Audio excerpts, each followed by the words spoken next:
మన రాజకీయ నాయకుల్ని, సినిమా యాక్టర్లను చూస్తే నాకు మీరు నమ్మినా నమ్మకపోయినా నా కడుపులో మంటగా ఉంటుంది. ఎందుకంటే బ్లంట్గా అబద్ధాలు చెప్పి, బ్లంట్గా ప్రజల్ని మోసం చేసి డబ్బు సంపాదించగలిగిన రంగాలు ఏవైనా ఉన్నాయంటే రెండే అవి. ఒకటి రాజకీయము, ఒకటి సినిమా. నిజానికి మన తరతరాల నుంచి మనము స్త్రీలను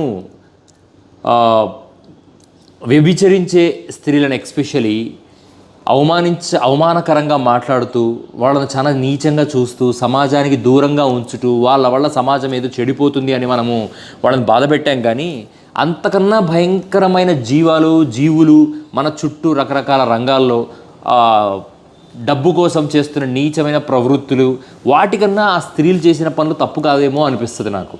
ఎందుకంటే రాజకీయాల్లో ఒక వ్యభిచారము అని ఒక వ్యవస్థను నడుపుతున్న కొంతమంది మగవాళ్ళు కానీ స్త్రీలు కానీ వాళ్లకు జీవితంలో ఏది అమ్మాలో తెలియక వాళ్ళు కేవలం వాళ్ళ శరీరాన్నో వాళ్ళ మనస్సునో దేన్నో చంపుకొని శరీరాన్ని అమ్ముకొని ఆ ₹1 ₹2 సంపాదించుకుంటారు.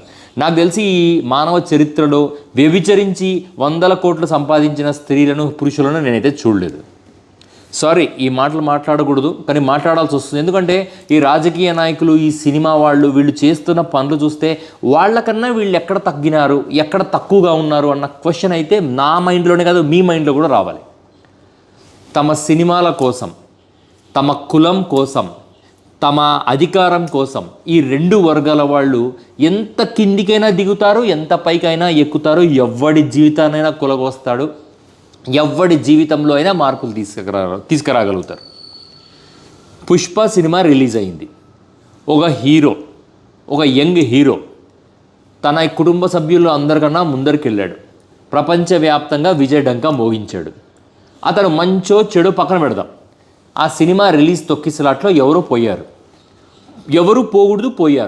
పోయిన దానికి ఎంతమంది స్టేక్ హోల్డర్స్ ఇన్వాల్వ్ అయి ఉన్నారు, వాళ్ళలో ఎంతమంది బాధ్యత వహించాల్సి ఉంది, అందరినీ పక్కన పెట్టి ఆ హీరోని టేక్ ఓవర్ చేశారు. ఎందుకు? ఆ హీరో గతంలో వేరే అధికార పార్టీకి సపోర్ట్ చేశాడు అని ఒక సెక్షన్ ఆఫ్ మీడియా చెప్పడము, లేదు రేవంత్ రెడ్డి నిజాయితీపరుడు కాబట్టి అల్లు అర్జున్ని హ్యాండ్ ఓవర్ చేసుకున్నాడు అంటే అల్లు అర్జున్ని బాధ్యుని చేశాడని ఒక సెక్షన్ ఆఫ్ ప్రజలు చెప్తా ఉన్నారు. సో బేసికలీ నేను మొత్తం ఎపిసోడ్ చూస్తున్నాం. అల్లు అర్జున్ గత కొంతకాలంగా తన కుటుంబానికి దూరంగా ఉండటము, రేవంత్ రెడ్డి ఎప్పటికప్పుడు తన గురువు గారైన చంద్రబాబు గారిని పొగడటము, ఈ 2 సైమల్టేనియస్గా జరుగుతున్నాయి.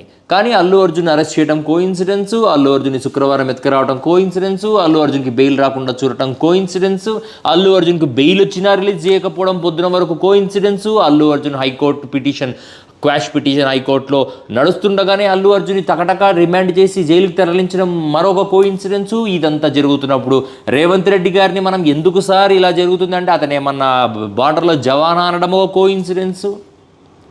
At the same time Allu Arjun గురించి ప్రస్తావన అసెంబ్లీలో రావడం అదొక కోఇన్సిడెన్స్. సిగ్గుండాలి పొలిటికల్ పార్టీస్కి. ఒక వ్యక్తి చనిపోతే ఆ వ్యక్తి గురించి మాట్లాడకుండా అల్లు అర్జున్ క్యారెక్టర్ గురించి అసెంబ్లీలో మాట్లాడుతున్నారు అంటే మళ్ళీ వాళ్ళ ఇంటెన్షన్ ఇదే. కాంగ్రెస్ పార్టీ రేవతి అని ఒక మహిళ చనిపోతే అల్లు అర్జున్ కానీ సినిమా ఇండస్ట్రీ కానీ ఎవరూ వెళ్ళి పరామర్శించలేదు అని చెప్తున్నారు. మరి అదే కాంగ్రెస్ పార్టీ జగన్మోహన్ రెడ్డి గారి తండ్రి వైఎస్ రాజశేఖర రెడ్డి గారు చనిపోయినప్పుడు పరామర్శించడానికి పోయిన జగన్మోహన్ రెడ్డి గారిని మీద కన్నెర్ర చేసి అన్ని కేసులు పెట్టి అరెస్ట్ చేయడానికి కారణం ఏంటో కాంగ్రెస్ పార్టీ చెప్పాలి. సో అది మేమే, ఇది మేమే, అది చేస్తాం, ఇది చేస్తామని కాంగ్రెస్ పార్టీ నిర్మోహమాటంగా చెప్తున్నారు. ఇదంతా పక్కన పెడితే సో ఇప్పుడు అల్లు అర్జున్ కేసును అడ్డం పెట్టుకొని నాకు అనిపిస్తుంది, చెప్తున్నాను, మీలో కూడా ఇదే అనిపించవచ్చు. ఇది కాదు అని ప్రభుత్వం క్లారిటీ ఇవ్వాల్సిన బాధ్యత ప్రభుత్వంపై ఉంటుంది. అల్లు అర్జున్ అని ఒక వ్యక్తి కేసు అడ్డం పెట్టుకొని సినిమా ఇండస్ట్రీ పెద్దల్ని పిలిపించుకొని వాళ్ళతో మంతనాలు జరపడానికి ప్రభుత్వానికి సిగ్గుందా అని టీవీల్లో మీడియాల్లో జర్నలిస్టులు కోడైకి వస్తున్నారు. నిజానికి ప్రభుత్వ ఉద్దేశం అది కాకపోవచ్చు. ప్రభుత్వం దగ్గరికి సినిమా ఇండస్ట్రీ పెద్దలు పోయి మాట్లాడే ఉద్దేశం వేరే అయి ఉండొచ్చు. కానీ మీరు ప్రజలకు ఎటువంటి సిగ్నల్స్ ఇస్తున్నారు, ఏమి చెప్తున్నారు అంటే సినిమా ఇండస్ట్రీని మేము నొక్కుతాము, తల ఉంచుకొని మా దగ్గరకు వచ్చి మీ ఇష్యూస్ ఏమన్నా ఉంటే మా దగ్గర మాట్లాడాలి, మా ఈగో సాటిస్ఫై చేయాలి, అప్పుడు మేము మీ గురించి ఆలోచిస్తామని చెప్పడమా మీ ఉద్దేశం? కాంగ్రెస్ ప్రభుత్వానికి కానీ రేవంత్ రెడ్డి గారి ప్రభుత్వానికి కానీ సభ్య సమాజం నుంచి మొదలవుతున్న సూటి ప్రశ్నలు ఇవి. ఇదే పరిస్థితులు టాప్ హీరోలంతా జగన్మోహన్ రెడ్డి గారికి కలవడానికి వెళ్ళినప్పుడు జగన్మోహన్ రెడ్డి గారే ఇంట్లో నుంచి పరిగెత్తుకుంటూ బయటకు వచ్చి సూట్ కేసులు పట్టుకొని మురళీమోహన్ గారివి మన దిల్రాజు గారివి మురళీమోహన్ గారివి దిల్రాజు గారి సూట్ కేసులు పట్టుకొని లోపలికి వెళ్ళి 2 సార్లు కూర్చోండి, కాఫీ తాగుతారా టీ తాగుతారా అని అడగాలి. అని అడగకపోతే మురళీమోహన్ గారు ఇంటర్వ్యూ ఇస్తారు. నాకు అర్థం కావట్లేదు, రాజ్యాంగబద్ధమైన పదవి పెద్దదా, ముఖానికి రంగులు పూసుకొని నాటకాలు ఆడే సినిమా వాళ్ళు పెద్దవాళ్ళ? ఈరోజు నేను రేవంత్ రెడ్డి దగ్గర సినిమా ఇండస్ట్రీ పెద్దలు తల ఉంచుకొని చేతులు కట్టుకొని నిలబడ్డారు. నేను స్ట్రైట్గా ఒక మాట మాట్లాడతాను. రేవంత్ రెడ్డి గారికి ప్రజలు ఒక 4-5 కోట్ల మంది ప్రజలు పట్టం కట్టి సీఎం చేశారు. మరి మురళీమోహన్ గారు ఏం చదువుకున్నారు, ఏం స్థాయి ఉందని మురళీమోహన్ గారికి సీఎంలు, ఎమ్మెల్యేలు, ఎంపీలు చేతులు దండం పెట్టి నమస్కరించాలి? అంటే కేవలం మీరు సినిమాలో రంగులు పూసుకొని నటించారు కాబట్టి, మీరు 100,000 కోట్లు సంపాదించుకున్న రియల్ ఎస్టేట్లలో కాబట్టి మీకు గౌరవాలు ఇవ్వాలి. మీరు రేంజ్ రోవర్లలో, ల్యాండ్ రోవర్లలో వస్తే మీకు గౌరవం ఇవ్వాలి. అది మీరు ఎక్స్పెక్ట్ చేస్తున్న పద్ధతులు. గౌరవం అనేది మీ క్యారెక్టర్ బట్టి, మీ కులరహితమైన మీ బాధ్యత బట్టి వస్తుంది. మీరు చంద్రబాబు నాయుడు గారినైనా, జగన్మోహన్ రెడ్డి గారినైనా, రేవంత్ రెడ్డి గారినైనా సమానంగా చూడగలిగినప్పుడు మీకు గౌరవం సమాజంలో ఆటోమేటిక్గా వస్తుంది.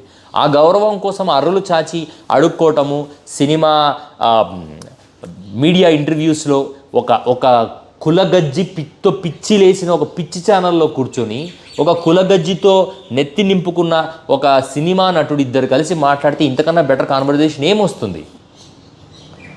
ఇటువంటి వాళ్ళ మధ్యన మనము బ్రతుకుతున్నాం. ఇటువంటి వాళ్ళను మనం రోజు టీవీలో చూస్తున్నాం. మనకిచ్చిన హామీల సంగతి ఏంటి? మనకు ఇవ్వాల్సిన బేసిక్ ఇన్ఫ్రాస్ట్రక్చర్ సంగతి ఏంటి?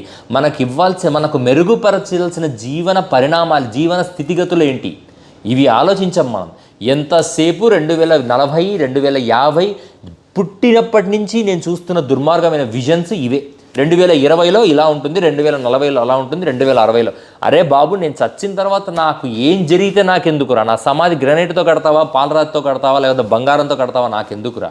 బతుకున్నప్పుడు పట్టడం అన్నం పెట్టండిరా, అన్నం పెట్టి బాగుపరచండిరా.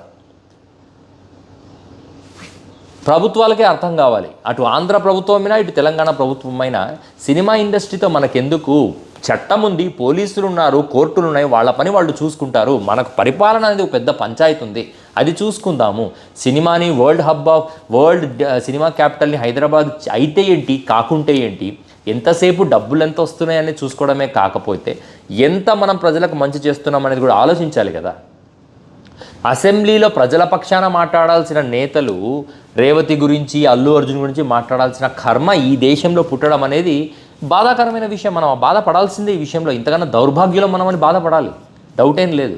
ఇకపోతే ఆంధ్రప్రదేశ్లో బీజేపీ విష్ణుకుమార్ రాజు గారు, మీకు గుర్తుందో లేదో, 2019కి ముందు చంద్రబాబు నాయుడు గారిని శోభన్ బాబుతో పోల్చిన వ్యక్తి ఈయనే. బీజేపీ ఎమ్మెల్యే అయిన విష్ణుకుమార్ రాజు అని చంద్రబాబు నాయుడు గారు శోభన్ బాబులా ఉన్నారంట. ఇంతకన్నా క్రింజ్ మరొకటి ఉంటుందా? శోభన్ బాబే తను బాగుండడేమో అని చెప్పి ఒక దశ తర్వాత సినిమాల నుంచి పారిపోయాడు. అటువంటిది అంటే నా ఉద్దేశం ఏంటంటే, శోభన్ బాబు గారే తను ఒక దశ తర్వాత తను యాక్సెప్ట్ చేయరేమో అన్న సినిమాల నుంచి ఆయన దూరం వెళ్ళిపోయి రియల్ ఎస్టేట్ చేసుకున్నారు. I will rephrase this statement. మళ్ళీ శోభన్ బాబు గారే తన గురించి తాను గొప్పగా ఊహించుకోనప్పుడు ఈయన చంద్రబాబు నాయుడు గారిలో శోభన్ బాబు గారు లాంటి అందాన్ని చూడగలిగిన ఈ విష్ణుకుమార్ రాజు గారిని నేను ఏమనుకోవాలి? సభాముఖంగా ఒక మగాడు ఇంకో మగాడిని పొగట్టడం అనేది జరిగే పనేనా? అంత ప్రేమ ఆయనకు చంద్రబాబు నాయుడు గారు అంటే. ఆయన ఎందుకు బీజేపీలో ఉన్నారో బీజేపీకి తెలియాలి, ఆయనకు తెలియాలి, టీడీపీకి తెలియాలి. అంటే టీడీపీకి ఒక క్లారిటీ ఉందనుకోండి. ఎందుకంటే బీజేపీ జీవితంలో ఎప్పుడు టీడీపీకి ఎడమ చేతిగానో కుడి చేతిగానో బతకాల్సిందే కానీ తన సొంతంగా ఒక మనిషిగా బతకలేదు. అది మనందరికీ జగమెరిగిన సత్యం. So apart from this, Vishnukumar Raju garu benefit షోల మీద చించుకొని నడిచే బదులు, అరే బాబు సిలిండర్లు ఇవ్వండి, అరే బాబు ఫ్రీ బస్సులు స్టార్ట్ చేయండి, అరే బాబు రైతులకు భరోసాలు ఇచ్చేసేయండి, అరే బాబు పిల్లలకు చదువుకోవడానికి బుక్కులు, పుస్తకాలు, పెన్నులు, పేపర్లు ఇవన్నీ సక్రమంగా టయానికి అందిద్దాం, అరే బాబు అన్ని ప్రాంతాలను అభివృద్ధి చేద్దాం, కర్నూలుకి ఏదో క్యాపిటల్ అనౌన్స్ అది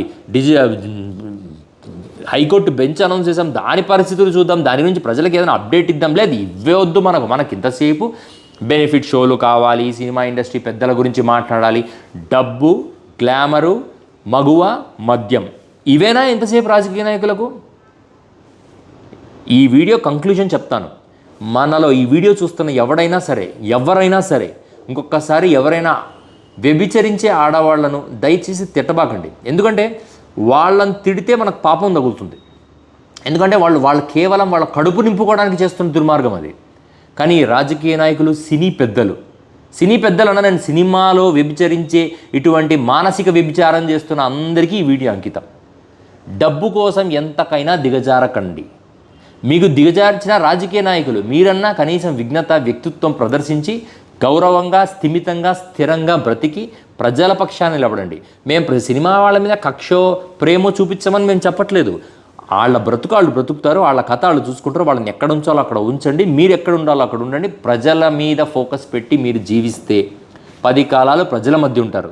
లేదంటే ఈ ప్రజలు మిమ్మల్ని కాకపోతే మా కర్మ ఏంటంటే మిమ్మల్ని ప్రతి 5 ఏళ్లకు ఒక్కసారి మాత్రమే తిరస్కరించగలం. ఒక సంవత్సరానికి 2 ఏళ్లకు తిరస్కరించలేము. ఆ 5 ఏళ్ళు మీరు సంపాదించుకునే డబ్బు నెక్స్ట్ 5 ఏళ్ళ కోసం మీరు పోరాడి మళ్ళీ రాగలుగుతున్నారు. ఈ రాజ్యాంగంలోని ఆ చిన్న లొసుగును వాడుకొని పొలిటికల్ ఈ ఎవరైతే కరప్టెడ్ పొలిటీషియన్స్ ఉన్నారో వీళ్ళు బ్రతికేస్తున్నారు. ఈ దేశంలో ఇది కామన్. మన రాజ్యాంగం అన్నా మారాలి, లేదన్నా మన పొలిటీషియన్స్ అన్నా మారాలి, లేదా చివరిగా మనమన్నా మారాలి.